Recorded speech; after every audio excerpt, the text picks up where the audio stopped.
艺文消息继续来关心的是被乐评人称赞说拥有水晶之声的女高音迪里拜尔。她在睽违了4年之后，终于来台举行了个人音乐会。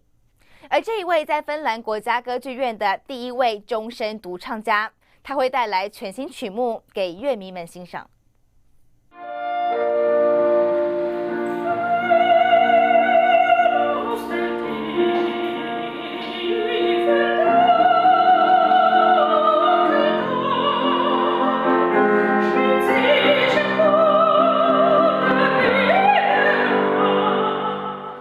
不用过多的绚丽技巧，在乐器演奏下唱出舒伯特创作的曲目。睽违4年，将在台湾再度举行自己的个人音乐会，享誉国际的中国女高音迪里拜尔，用歌剧演唱中难度最高的花腔，即将唱出各式类型的曲目，让台湾听众一饱耳福。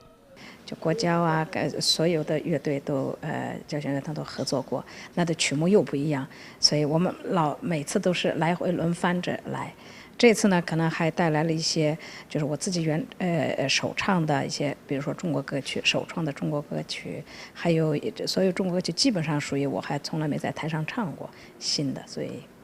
这次在台湾的2场演出，迪里拜尔首次搭配华人知名的钢琴伴奏家，并特别邀请台湾单簧管的老师一起伴奏。他热情介绍，相信3方的合作必定能有不同的火花。我从来不换伴奏的，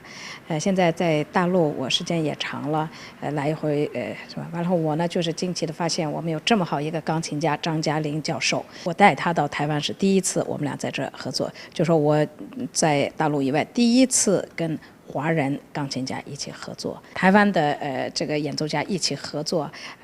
杨乔慧老师。这次我们一块合作这个舒伯特的作品，而且昨天我跟他排练，今天我们刚才也在排练。尽管我们俩从来不认识，我们不认识，也没有合作过，